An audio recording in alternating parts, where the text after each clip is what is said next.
If you could ask me, a brilliant former Hollywood editor, Didn't you get laid off from your last job? shut up, man, any question about growing your business with video, what would you ask me? Post that in the comments below.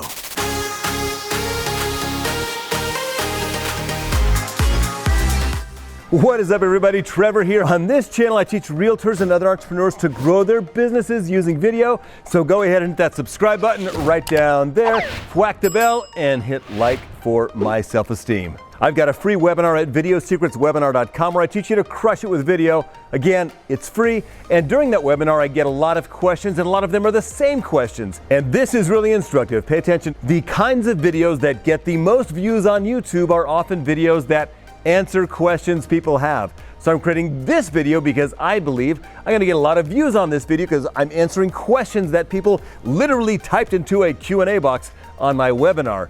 You should do the same thing for your videos. You may not have a webinar with people typing in questions, but if you're a realtor or entrepreneur or business owner, people are asking you questions all the time. A lot of them are the same, and you want to answer those questions in videos because people will search for those questions on YouTube and on Google. And if you've got the answers in your market, guess what? Your video is going to pop up.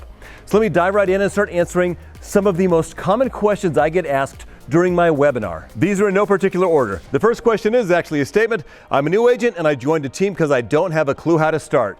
Yes, that's a fantastic idea. If you're a brand new agent and have no idea how to start with a team that is doing what you want to do, that is growing and active and does a lot of business, because there are a lot of ways you can do real estate. Somebody else asked, what kind of camera do I use? Do I use an iPhone? Yes, I use an iPhone frequently. The camera I'm recording this on and the one I've used for a couple years is a Panasonic Lumix GH5. I love this camera. I've got a video about it right up here if you want to check it out. In fact, I have a couple videos about it. Here's the thing about cameras. Your camera is almost virtually irrelevant. I'm just sharing information with you, facts. There's nothing super interesting or fun here except for the fact that I'm sitting in my daughter's barn in Oregon, which I think is pretty awesome. But besides that, the fact that I'm using a Lumix GH5 with a $1,000 lens, nobody cares. I could be shooting this with my iPhone and it would have exactly the same impact. I love cameras and I keep upgrading them, and I'm planning on getting the Canon EOS R5 this year. I talk about it in this video here, in fact, but it doesn't really matter in terms of making more money, selling more houses, or growing a business, whatever business you're in. Use the camera you have. Someone else said, two of the reasons that they aren't creating video content are because I come across as boring and the process of editing and uploading is difficult. Here's the answer to that. If you know what you're going to say, yes, you need to up the energy quite a bit because the camera takes like half your energy away from you. So yes, up the energy. And to keep it not boring, you need to keep the content moving. And if you're slow and you're like looking down at your notes and trying to think about what to say next and stuff, that's not an issue because you can edit. I'll address that in a second, because you can just remove the boring parts. I learned this from a beauty vlogger. I talk about this in my course. I talk about this in other videos, but shoot your whole video. Keep the camera rolling. Right now, my camera's been rolling the whole time. And in between me answering questions and looking at the camera, I'm doing this and I'm thinking about my answer. But either me or my editor, I'm going to try out my son-in-law, Sammy. This better look awesome. Let me know how the editing is. Sammy's going to do this for me. During the parts where I am looking down or thinking, I just delete those. And once you are done with your video and you've edited it, you've deleted all the boring parts, and when you're looking down and thinking, what you do is you watch the whole thing, and if it starts to get boring, just delete that part. Keep it interesting by providing value the whole time. The other way to get around that, or to help with that, is to do a little bit of research. Don't just get in front of the camera and start blathering like a lot of people do. Create an outline and go through each topic that you've outlined point by point and delete all the parts in between. As far as editing, yes, editing is a skill set that takes a little bit to learn. What you can do instead is to use a website like Fiverr, Fiverr.com, or another website like onlinejobs.ph, and you can find an editor very inexpensively to edit your videos. Remember, complicated doesn't matter, fancy B-roll doesn't matter, the content is what matters, and there are a million people who very inexpensively will edit your videos and make them look rather professional. Someone else asked, can the strategies I talk about in the webinar work in other industries? Yes, 100%. I have created a course and a webinar specifically for realtors because one of the things that you do to grow a YouTube channel is to target it to a very specific niche. But these principles work exactly the same in every industry. Every video on this channel and Virtually every topic I cover in my course works in any industry.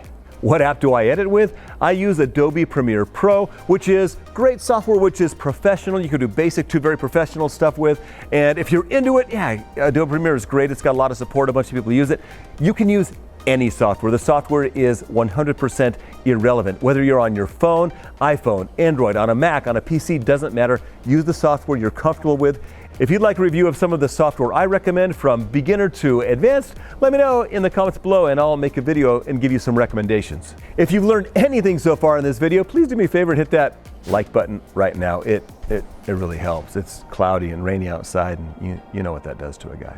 What should I do? What we discussed. Okay, copy that. What do I use to create those PDF links people can click on to download? Now, in my webinar, I talk about creating a call to action and having a clickable link in the description of your videos where people can click on it and download something that you offer free that they really want.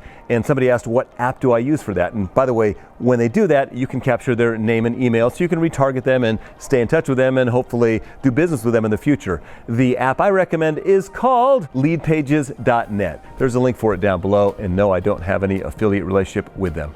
How long does it take to create a 1-minute video? Well, it can take as little as 1 minute depending on what you're doing and how you're sharing it.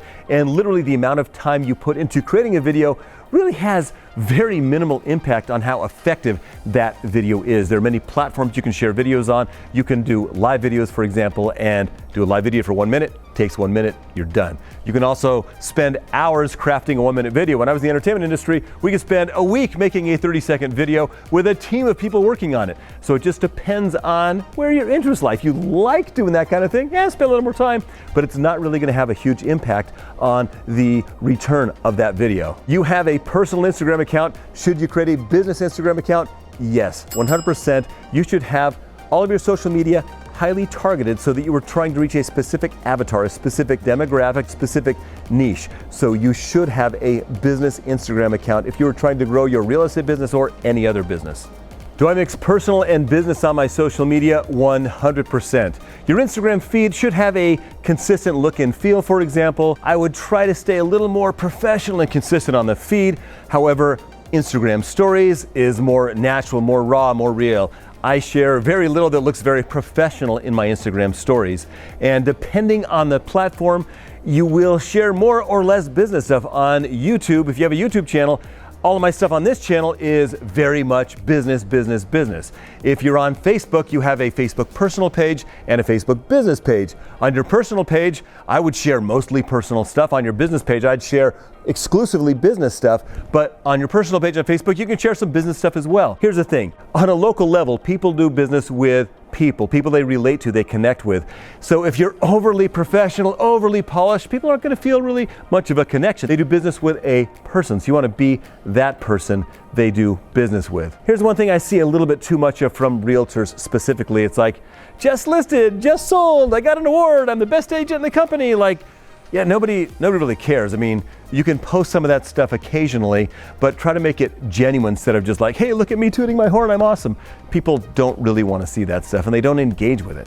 I had several questions about Facebook Live. Somebody said, I'm scared of Facebook Live. I'd rather pre-record it so you can test it. And Facebook Live is an awesome place to share video content, but it is scary because you're live. Is Facebook Live better than a pre-recorded video for Facebook? Yes, Facebook Live is better as far as how Facebook sees it. Live video is Facebook's favorite kind of content, which means they will promote it more. Ever get a notification? Hey, Leela Jones is going live. That's because Facebook loves live video, and if you can get over the fear of doing live, it's gonna be massive for you. With that said, pre-recorded videos do have some advantages in that you can make them much more polished, much more succinct, and you're less likely to ramble because you can edit out all the mistakes in between, like Sammy's doing for me. How can you find realtors on Instagram that are doing well with Instagram? The way you do that is in the bottom left of your screen when you open up Instagram is a magnifying glass. Click on that and type in some of these popular hashtags related to real estate, like real estate video, real estate marketing, real estate, realtor,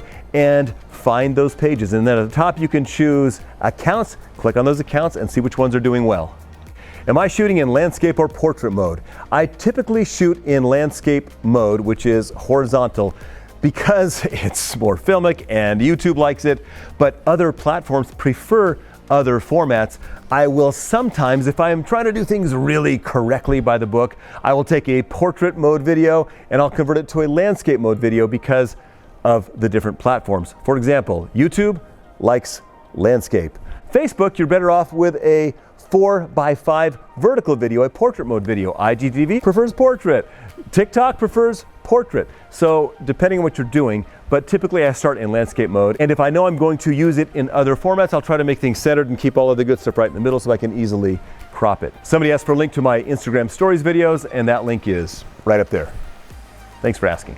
Are you sharing live videos on Facebook or Instagram right now? Go ahead and post that in the comments below. I'm going to pick up these questions on my next video when it's ready. The link's going to be right up there. But to make sure you don't miss it, hit subscribe right down there. Whack the bell for notifications. You'll be notified when the next video is up. And that video is going to be the Friday after this video is posted. Remember to check out my free webinar at videosecretswebinar.com for a playlist full of videos on growing on YouTube. Hit that link right there. For video marketing for realtors, hit that playlist right there. I can't wait to see the amazing content you have to share.